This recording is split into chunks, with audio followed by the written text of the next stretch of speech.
Predicación, hermanos. Me di cuenta la semana pasada que el sermón, la predicación duró 5 minutos menos de lo normal.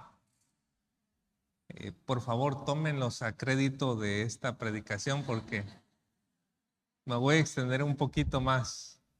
¿Sí?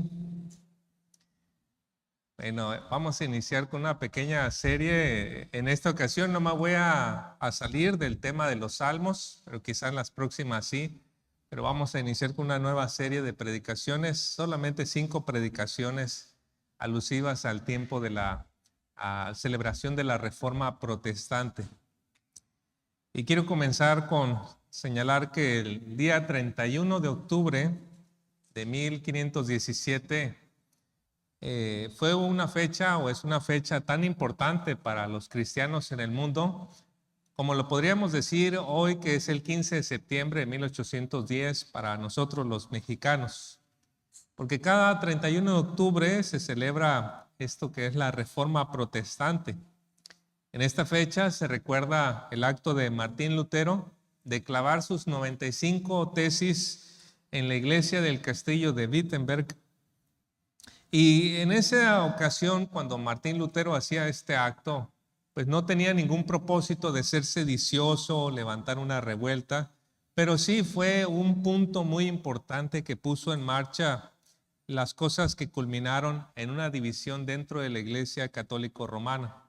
Y el grupo que surgió de esa división es lo que hoy se conoce como los protestantes. Cuando Martín Lutero, y esto para que tengamos un poquito de historia, trasfondo, cuando Martín Lutero clavó las 95 tesis, él estaba pensando en, como siendo alguien de la Iglesia Católica, que había cosas que mejorar, había cosas que corregir dentro de la Iglesia. Y escribió sus tesis, que son más bien como sentencias breves, pequeños enunciados, para que solamente las personas educadas, gente formalmente educada, pudiera estudiarlas e iniciar un diálogo, un debate. Las tesis se escribieron en latín, entonces el latín se enseñaba pues para gente en universidad, gente muy educada.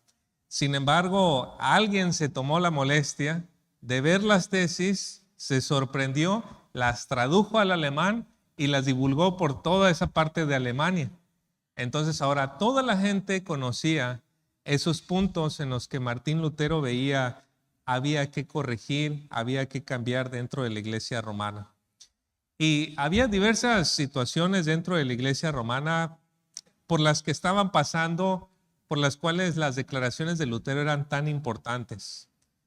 Una de estas cosas es que el año anterior, el 1 de noviembre de 1516, allí mismo en la iglesia de Wittenberg se exhibieron una serie de reliquias. Hay un escritor llamado Ronald Byton y él informa las cosas que había allí, en ese lugar, lo que se exhibía. Y voy a permitirme leer un pedazo para que ustedes sepan qué cosas se exhibían en ese lugar como reliquias. Dice Ronald Byton: había un trozo de tela de los pañales del niño Jesús, 13 piezas de su cuna, una hebra de paja del pesebre, un pedazo de oro de un sabio, 3 piezas de mirra, un bocado de pan de la última cena, una espina de la corona que Jesús llevó cuando fue crucificado, y para colmo, un pedazo genuino de piedra sobre el que Jesús se paró para ascender a la diestra del Padre. ¿Eran reales? Dudosamente, ¿verdad? El pan, si acaso nos dura una semana ahí en casa, ¿verdad? Y duro. Ahora 1500 años. Pero el problema más grave en ese momento era también la venta de las indulgencias. La indulgencia era una remisión total o parcial para el castigo de los pecados. Y la Iglesia Católica Romana enseñaba que las indulgencias se extraían del tesoro de los méritos de Cristo o de los méritos de los santos. Así que una persona pagaba y había méritos que se ponían a la cuenta de esa persona. En aquel tiempo la máxima figura de autoridad era el Papa León X. Y él usó ese dinero que se estaba recaudando ¿Adivine para qué? Para continuar con los avances de la construcción de la Basílica de San Pedro. El Papa León X tenía un emisario que era un hombre muy convincente, Johann Tetzel. Johann Tetzel iba por todas partes hablando acerca de la venta de las indulgencias. Él era muy convincente y uno de sus dichos muy comunes o que se le atribuye a Johann Tetzel es este: tan pronto como la moneda en la caja resuena, el alma del purgatorio sale. Y la idea es que una persona podía pagar dinero para que aquella persona que había muerto en pecados dejara de tener que pagar por sus pecados en el purgatorio e inmediatamente pudiera ir al cielo. También se ofrecía la indulgencia plenaria, a través de la cual una persona llegaba al estado de inocencia y ninguno de sus pecados importaba.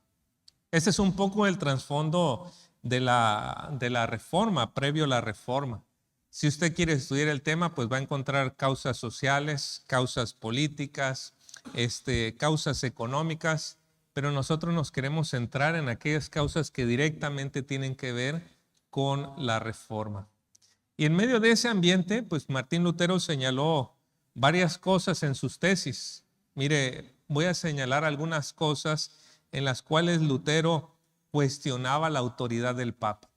Él decía, el Papa no es la autoridad para perdonar los pecados. Aquí señala en su tesis 22, de modo que el Papa no remite pena alguna a las almas del purgatorio que según los cánones, se refiere a la Biblia, ellas debían haber pagado en esta vida. Su tesis 36 dice, cualquier cristiano verdaderamente arrepentido tiene derecho a la remisión plenaria de pena y culpa, aún sin carta de indulgencias. Y la número 52 dice, vana es la confianza en la salvación por medio de una carta de indulgencias, aunque el comisario y hasta el mismo Papa pusieran su misma alma como prenda. Este cuestionamiento de Martín Lutero a los límites de la autoridad del Papa lo llevaron pues, a senderos muy peligrosos. Johann Tetzel, por ejemplo, el emisario que les hablé hace un momento, él dijo, Martín Lutero es un hereje y debe ser quemado en la hoguera. Otro adversario de Lutero también hablaba acerca de el problema con Lutero y decía, Prierías se llamaba este hombre, quien no acepta la doctrina de la Iglesia de Roma y del pontífice de Roma como una regla de fe infalible, de la cual también las sagradas escrituras obtienen su fuerza y autoridad, es un hereje. O sea, en aquel entonces ya existía la creencia de que el Papa cuando hablaba, él no se equivocaba. Él hablaba con la absoluta verdad y que incluso las escrituras estaban por debajo de él. Es decir, él dictaba lo que las escrituras tenían que decir, lo que era la verdad. Entonces, él era la máxima autoridad. En 1870, el Concilio Vaticano lo puso de manera formal.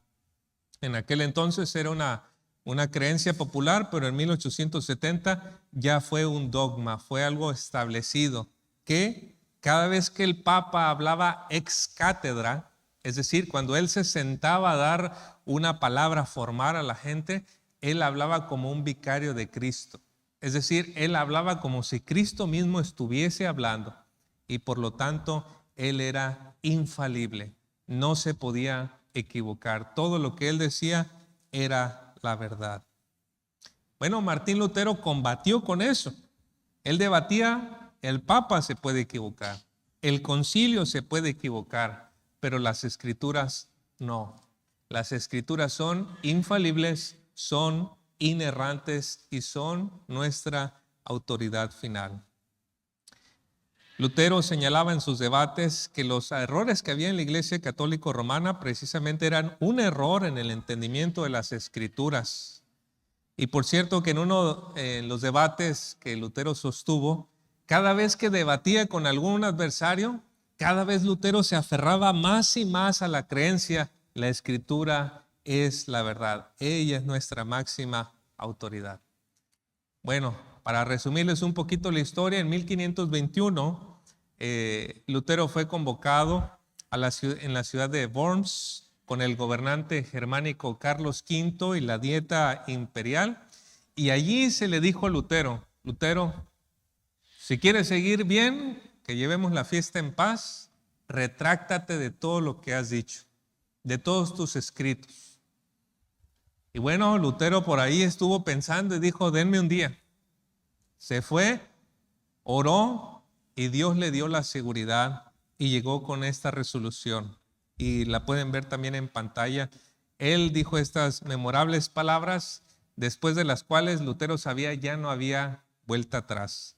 Dijo él, a menos que sea convencido por el testimonio de las Escrituras o por la razón evidente, pues no confío ni en el Papa ni en los concilios solos, ya que es bien sabido que a menudo yerran y se contradicen. Estoy ligado por las Escrituras que he citado y mi conciencia es cautiva de la palabra de Dios. No puedo ni quiero retractarme de nada, ya que no es seguro ni correcto ir contra la conciencia. No puedo hacer otra cosa. Aquí estoy, que Dios me ayude. En un principio, Martín Lutero quería corregir las cosas, quería ayudar en el mejoramiento, pero llegó a un punto en el que entendió que no se podía. No se podía, ¿por qué? Porque la máxima autoridad no era la Biblia, sino un hombre o un concilio. Y fue entonces de ahí que empieza esta división, esta separación, la gente que empezó a seguir la Escritura es nuestra máxima autoridad y aquellos que empezaron a seguir el Papa es nuestra máxima autoridad. Y de ahí pues fue que surgió esta división entre católico romano y los protestantes. Lutero nunca despreció el lugar de los hombres, pero él reconoció que los hombres y todos sus escritos no están a la par de la Biblia. No están por encima de la Biblia, están debajo de la Biblia. Y que los escritos de los hombres nos ayudan a entender mejor lo que la Biblia dice, lo que es la verdad. Así que así terminó la Reforma Protestante con esta división. Y para el siglo XX, los estudiosos de este movimiento dijeron que el movimiento de la Reforma tuvo 5 puntos muy importantes. El primero de ellos es la sola Escritura. Cuando se refieren los reformadores a la sola Escritura, están diciendo que solo las Escrituras son sin error, son nuestra máxima autoridad en asuntos de fe y práctica. Las próximas semanas, con la ayuda de Dios, queremos exponer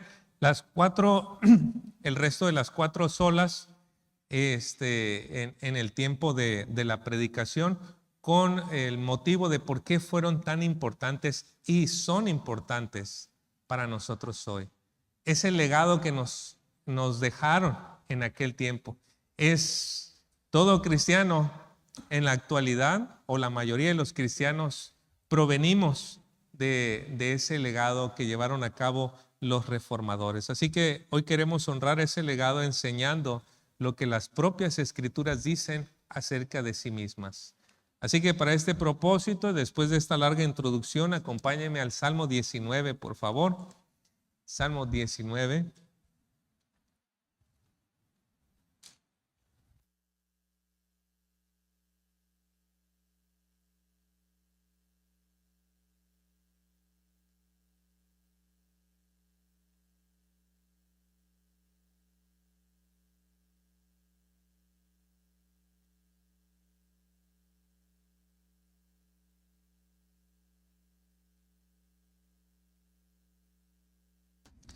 Una vez que lo encuentre, le quiero pedir de favor que me acompañen poniéndose de pie. Vamos a leer la palabra de Dios. Dice así: los cielos cuentan la gloria de Dios, y el firmamento anuncia la obra de sus manos. Un día emite palabra a otro día, y una noche a otra noche declara sabiduría. No hay lenguaje, ni palabras, ni es oída su voz. Por toda la tierra salió su voz, y hasta el extremo del mundo sus palabras. En ellos puso tabernáculo para el sol, Y este, como esposo que sale de su tálamo, se alegra cual gigante para correr el camino. De un extremo de los cielos es su salida y su curso hasta el término de ellos, y nada hay que se esconda de su calor. La ley del Señor es perfecta, que convierte el alma. El testimonio del Señor es fiel, que hace sabio el sencillo. Los mandamientos del Señor son rectos, que alegran el corazón. El precepto del Señor es puro, que alumbra los ojos. El temor del Señor es limpio, que permanece para siempre. Los juicios del Señor son verdad, todos justos, deseables más que el oro y más que mucho oro afinado, y dulces más que miel y que la miel que destila del panal. Tu siervo es además amonestado con ellos, en guardarlos hay grande galardón. ¿Quién podrá entender sus propios errores? Líbrame de los que me son ocultos. Preserva también a tu siervo de las soberbias, que no se enseñoreen de mí. Entonces seré íntegro y estaré limpio de gran rebelión. Sean gratos los dichos de mi boca y la meditación de mi corazón delante de ti. Oh Señor, roca mía y redentor mío. Oremos, hermanos. Gracias, Padre Celestial, por este gran regalo que nos ha dado de tener su palabra para nosotros escrita en nuestro idioma, de manera que la podemos leer, estudiar, memorizar.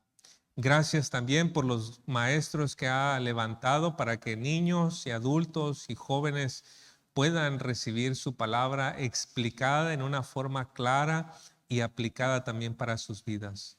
Somos tan ricamente bendecidos por su don, por su gracia, Señor, cuando hay otros lugares donde esto que estamos haciendo es prohibido. Señor, no nos deje que tengamos en poco este gran privilegio por causa de la comodidad, pero siempre permítanos y ayúdenos a apreciarlo, Señor. Ayúdenos en esta hora y por favor sea conmigo su Espíritu Santo para servirle bien con su poder. En nombre de Cristo Jesús. Amén. ¿Pueden tomar su lugar, por favor? Como usted puede observar, este salmo tiene como encabezado de autor a David. David, que fue el rey de Israel en el siglo X antes de Cristo. Este salmo tiene una belleza excepcional, hermanos. Es el salmo que ha inspirado himnos y cantos que han sobrevivido por años para el beneficio del pueblo de Dios. Ha sido una bendición este salmo en particular. El salmo consta de 3 estrofas. En la primera se describe la revelación de Dios a través de su creación, poniendo el énfasis en el sol, como vamos a ver. La segunda estrofa describe la revelación de Dios a través de su palabra y nos muestra su valor también, sus efectos. Y en la tercera estrofa observamos la manera en que David respondió a esa revelación que Dios le había dado.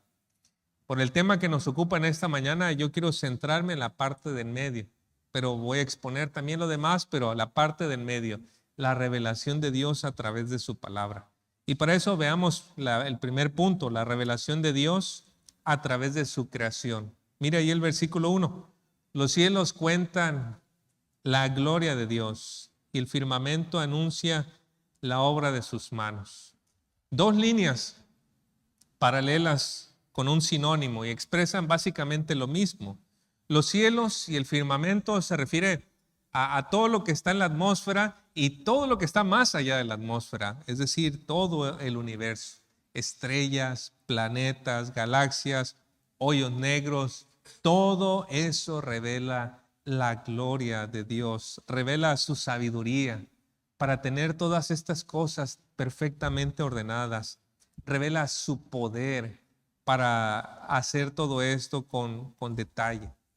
Y algo que llama la atención es la manera en que el salmista expresa estas cosas y da la idea de que estas cosas cuentan, pero el verbo que se usa allí, cuentan y anuncian, es un verbo que tiene la idea o connota la idea de algo continuo.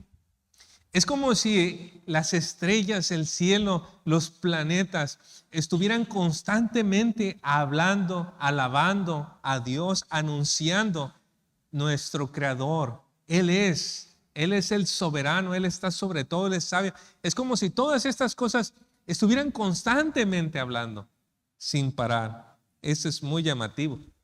Y se corrobora si nosotros miramos el versículo que sigue también, en el versículo 2. Un día emite palabra a otro día, y una noche a otra noche declara sabiduría. Las 24 horas, todo el día, toda la noche, están anunciando, están hablando, están emitiendo palabra. Y la idea es que están desbordando palabra. No son pequeños detalles, pero están hablando una y otra cosa acerca de la sabiduría y de la grandeza de Dios. Luego dice versículo 3 y 4, no hay lenguaje, ni palabras, ni es oída su voz. Por toda la tierra salió su voz, y hasta el extremo del mundo sus palabras. La creación, pues no se expresa con palabras, ¿verdad?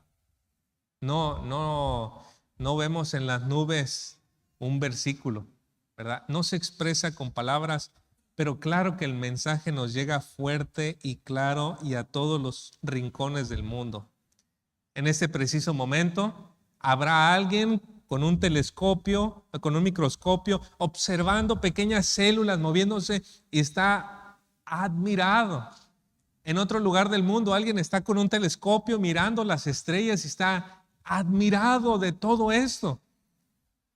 Y si nosotros, hermanos, fuésemos caminando por la playa y encontráramos un reloj, nosotros no diríamos, ay, ¿cómo se formó ese reloj de la arena? Diríamos, esto es de alguien. Alguien lo hizo. Alguien lo hizo. Hay tecnología, hay ciencia, hay sabiduría detrás de esto. Bueno, cuando vemos la creación, nos está revelando esa sabiduría, nos está revelando esa grandeza, ese poder de Dios.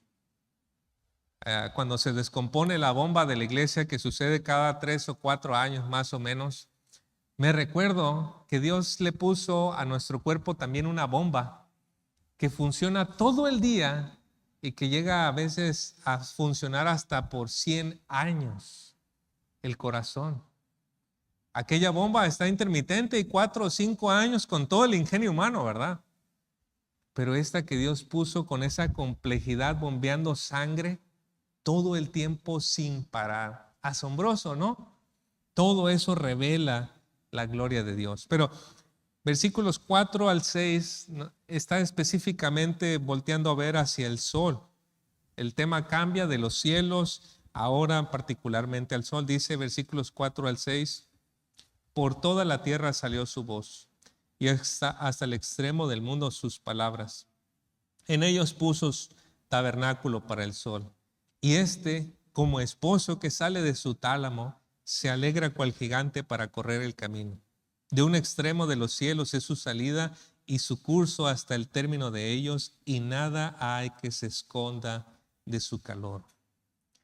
Mire cómo es personificado el sol, como un esposo, y como un esposo bien trabajador, porque está de un lado hasta el otro, ¿verdad? De sol a sol. Él está como un esposo trabajando, que sale de su alcoba, que sale de su lugar, de su cama, donde él duerme. Es un lenguaje poético, por supuesto, y se va y llega hasta el otro lado, donde Dios, en lenguaje poético, le ha puesto un lugar para descansar.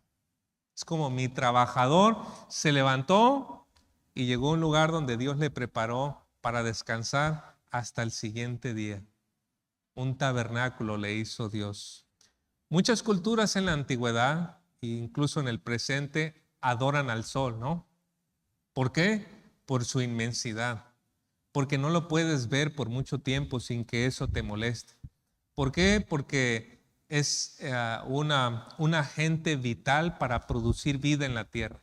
Si no hubiera sol, no habría plantitas, nosotros estaríamos muertos. Necesitamos la luz del sol, los rayos del sol también para nuestra piel, para Bueno, el sol es un factor vital. Bueno, este que es un factor vital es un siervo de Dios. Es un siervo de Dios. Él está al servicio de Dios para iluminar, para traer calor como un agente de vida. Qué asombroso, ¿no? Mientras las culturas antiguas y algunas modernas lo adoran, la Biblia nos dice, Él está sometido a mí, Él trabaja para mí. Qué precioso. Es asombroso todo lo que podemos conocer acerca de Dios observando su creación. Sin embargo, hermanos, Dios nos ha dado un testimonio mejor, uno más confiable, uno más asombroso y de mayor impacto que el de la creación. Dios nos ha dejado su palabra, su palabra. Y ahí es donde quiero hablar mi segundo punto, la revelación de Dios a través de su palabra. En los versículos 7 al 9 observaremos las características de la palabra de Dios y sus efectos, mientras que en los versículos 10 al 11 observaremos su valor y sus beneficios. Ahí comencemos con la primera, 19:7. Nos dice, la ley del Señor es perfecta, que convierte el alma. El testimonio del Señor es fiel, que hace sabio al sencillo. La primera cosa que podemos observar, si ustedes es de esas personas así que presta mucho atención a los detalles, es cómo cambia el nombre de Dios a Yahvé. Cuando hablamos de la creación nos dice, hay un Dios, hay alguien que está detrás de todo esto. Pero cuando nosotros vamos a la Biblia nos dice, este es ese Dios, es Yahvé, es el que hizo los cielos y la tierra. Así que de comienzo ya la Biblia nos ayuda para revelarnos más claramente quién es Dios, quién es en quien debemos creer, adorar, servir y vivir nuestras vidas para agradarle a Él. También nosotros notaremos en estos versículos la manera en que se identifica la palabra de Dios. Mire, la primera manera en que se identifica es que dice que es la ley de Yahvé. Esa palabra ley proviene de la palabra Torah, que significa enseñanza. Puede referirse a los 10 mandamientos, a los primeros 5 libros de la Biblia, al Antiguo Testamento, o puede referirse a toda la enseñanza de Dios, la Torah. Y nosotros creo que lo debemos de entender así. La totalidad de lo que Dios nos ha revelado, es decir, la Biblia, la palabra de Dios. La palabra de Dios, por lo tanto, aquí es lo que nos dice, ella es la ley del Señor y se describe como perfecta, es decir, sin defecto, completa, íntegra. Lo opuesto sería insuficiente, imperfecto, incorrecto. Si usted, por ejemplo, compra un libro académico hoy, en 5 años va a notar que volvieron a sacar el mismo libro, pero va a decir segunda revisión. Y en 10 años va a encontrar tercera revisión y va a encontrar que quitaron cosas que ya comprobaron que no estaban bien.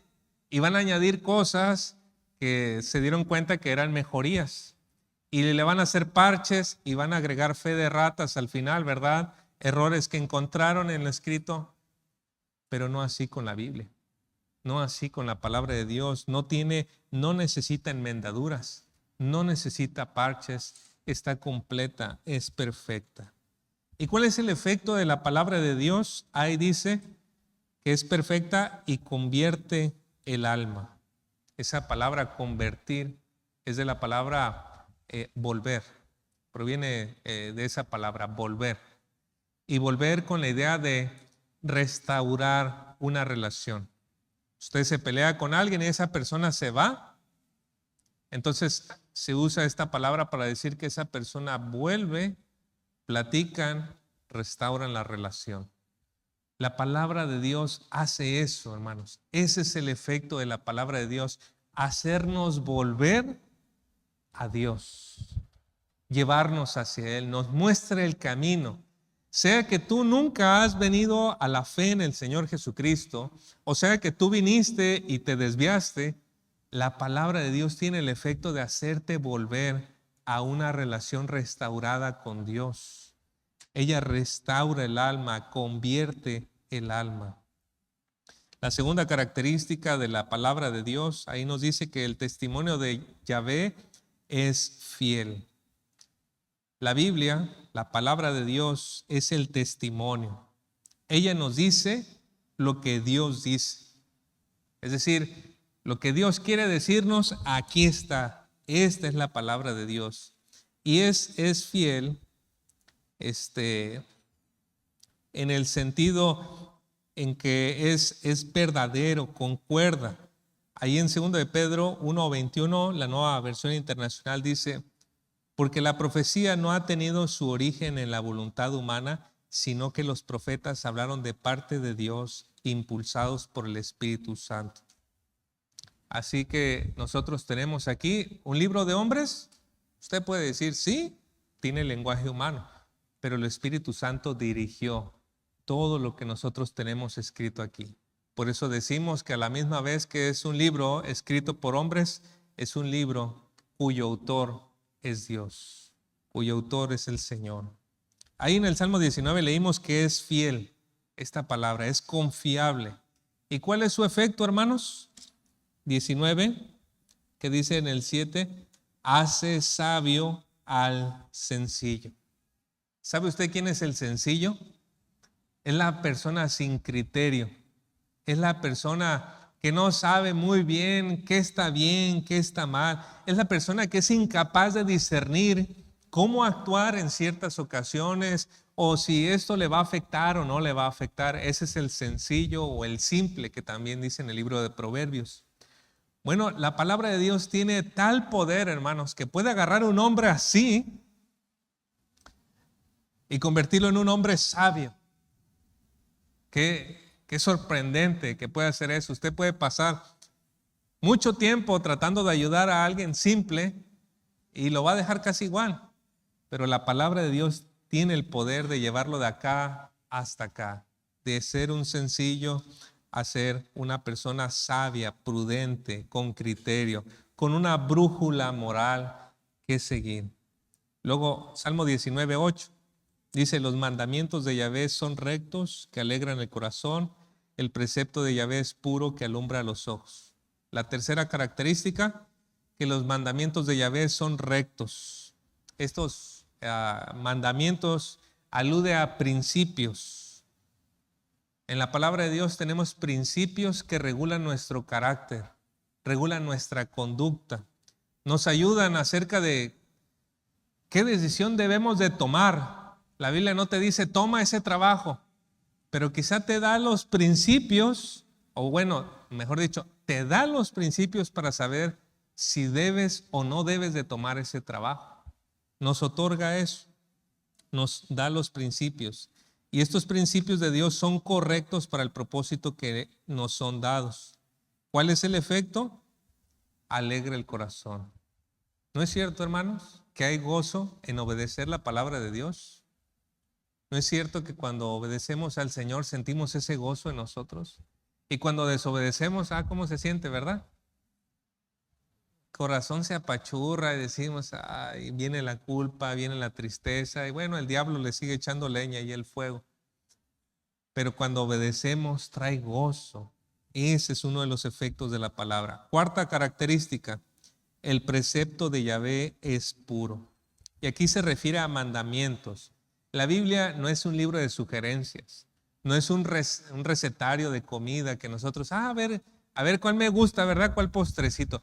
Pero la Biblia nos habla con total autoridad.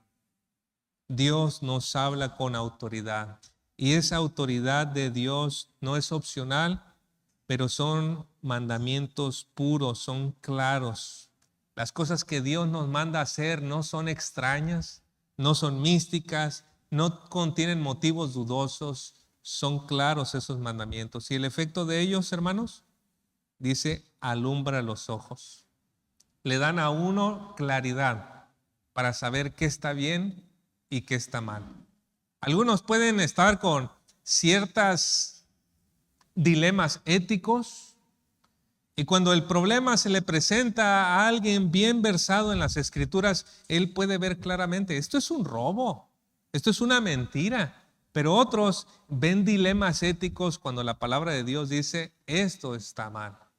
Entonces nos alumbra los ojos para que sepamos qué está bien y qué está mal.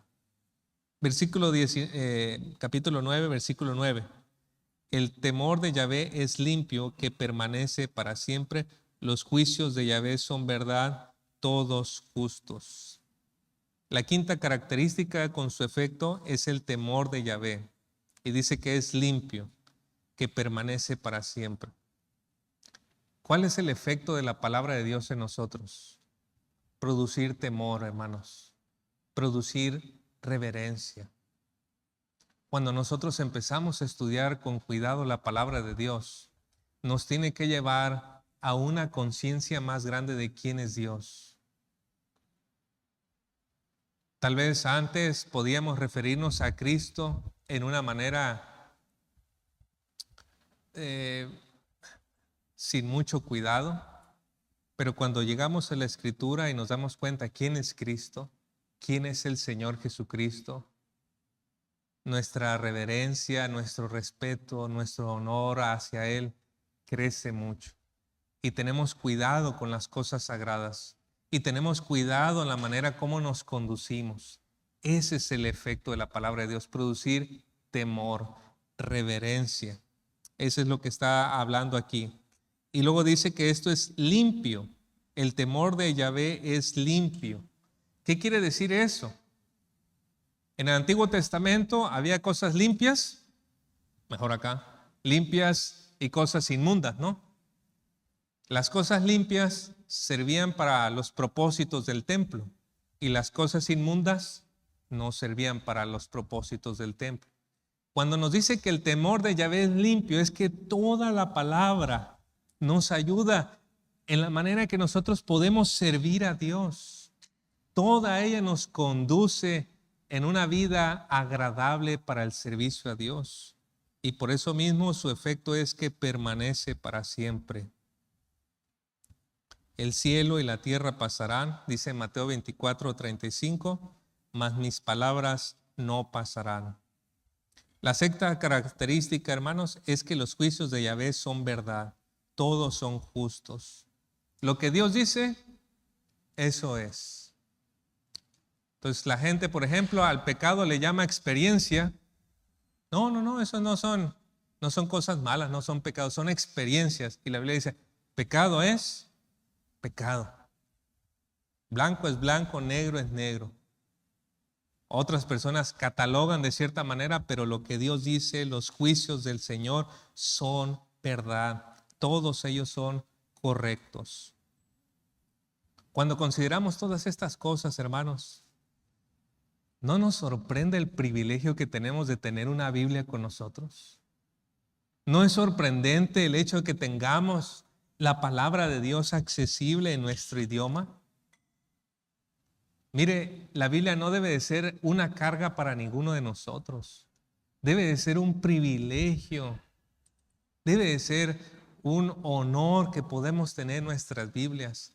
Y la podemos tener hasta con piel, forrado de piel, ¿verdad? Diferentes versiones con explicaciones. Es una maravilla lo que Dios nos ha concedido en su gracia, hermanos. La Biblia es algo valiosísimo y deseable. Como dice la escritora en el versículo 19:10, deseables, hablando de la palabra de Dios, son más que el oro y más que mucho oro afinado y dulces más que miel y que la que destila del panal. Cada vez que usted y yo pasamos tiempo en la palabra de Dios, sus efectos empiezan a llegar hacia nosotros. Esto que les acabo de compartir, cómo la palabra de Dios nos hace sabios, convierte el alma, nos ayuda, toda esta manera, estos efectos llegan cuando empezamos a pasar tiempo con la palabra de Dios.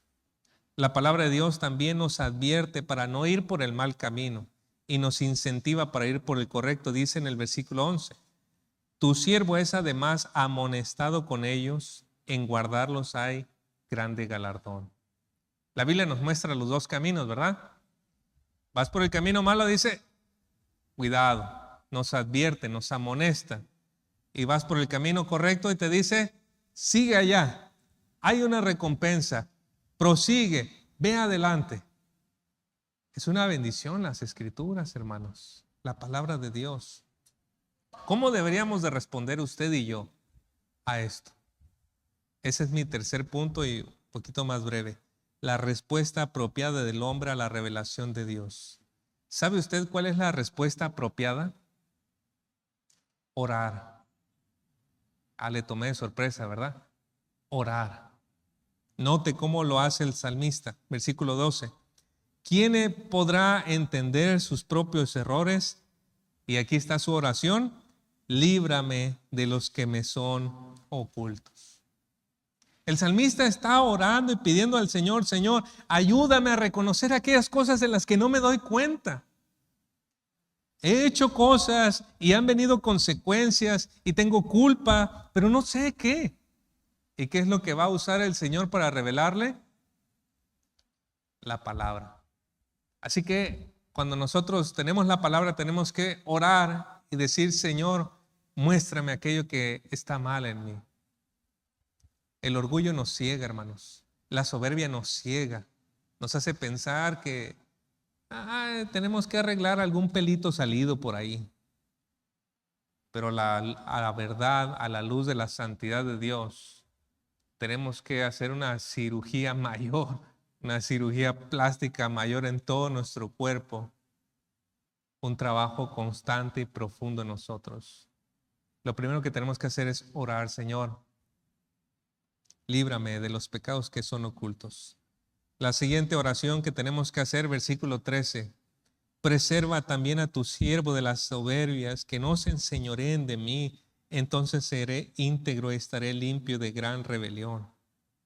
Aquí el salmista está pidiendo por aquellos pecados que él puede cometer con soberbia, es decir, con la intención de pecar. Su vida es vivir una vida de integridad. Señor, ayúdame a que yo no esté en esas, que yo sepa que eso está mal y aún así siga por ese camino. No dejes que pase eso, Señor. ¿Y qué necesitaba el salmista para eso? Nuevamente, la palabra de Dios. ¿Para qué? Para que el Señor le guardara de esa soberbia. La tercera oración está en el versículo 14. Sean gratos los dichos de mi boca y la meditación de mi corazón delante de ti, oh Yahvé, roca mía y redentor mío. ¿Qué pide el salmista? El salmista pide esto: Señor, que yo pueda estar en sintonía contigo. Que aquello que tú desees sea lo que yo desee. Que aquello que emocione tu corazón, emocione el mío. Que aquello que tú amas, Señor, sea lo que yo ame. Que la palabra que yo hable sea la misma que tú quieras escuchar. Qué hermosa oración, ¿no? Él está orando, Señor, alíneame con tu palabra. Ayúdame a que lo que tu palabra dice sea la manera en que yo vivo, la manera en que yo me conduzco, la manera en que yo pienso, la manera en que yo siento. Así que la manera correcta, apropiada de responder a la revelación de Dios es orar de esta manera, hermanos. Dios, Señor Yahvé, produce el efecto de tu palabra en mí.